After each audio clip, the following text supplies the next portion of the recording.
ফুটবলকে কলঙ্কিত করার জন্য যা কিছু করা প্রয়োজন সবকিছুই করা হলো মিশরের বিপক্ষে। আর এত কিছুর পরেও একটা বিশেষ শ্রেণী নির্লজ্জের মতন বিজয় উল্লাস করছে। তাদেরকে সত্যিকার অর্থে ফুটবল ফ্যান বলবেন নাকি অন্য কিছু বলবেন সেটা আপনার ব্যক্তিগত ব্যাপার। ম্যাচ শেষে মিশরের যে খেলোয়াড় চোখের জলে কান্নায় ভেঙে পড়লেন এবং বললেন রেফারি আমাদের সাথে অন্যায় করেছে, জুলুম করেছে, আমাদের স্বপ্নটাকে তিনি শেষ করে দিয়েছেন। তার এই কথাগুলো কি একেবারেই অসত্য?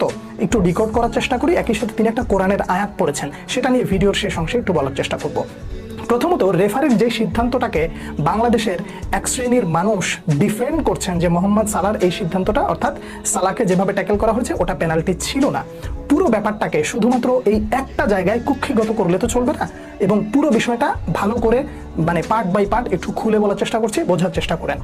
একেবারে সর্বপ্রথম যখন মিশরের একটা গোল বাতিল করা হলো, গোল হয়ে যাওয়ার পরে ভার চেক করে জানালো এটা ফাউল ছিল, তাই তো? এই যে চিত্রটা আপনারা দেখছেন, এই চিত্রে আপনার কাছে এটা দেখলে ফাউল মনে হবে। এবং এই যে সিদ্ধান্তটা আসছে, এই সিদ্ধান্তটা কে দিয়েছে? ভার দিয়েছে। এবার একটু লক্ষ্য করেন, একদম শেষ দিকে এসে মিশর যখন, অর্থাৎ মোহাম্মদ সালাহ যখন ডিবক্সের মধ্যে ঢুকে যায়, এক শ্রেণীর অ্যানালিস্ট এইটাকে ডিফেন্ড করতেছে যে সালাহকে কোনোভাবেই ফাউল করা হয় না এবং এটা ফাউল নয়। ভালো করে কথাটা বোঝার চেষ্টা করবেন। তারা শুধুমাত্র সালাদটাই দেখেছে, অন্য আর একটা জায়গায় যে ইনসিডেন্ট ঘটে যাচ্ছে সেটা তাদের নাই, মানে সেখানে তাদের চোখ নাই। কারণ লজ্জা থাকতে হবে তো।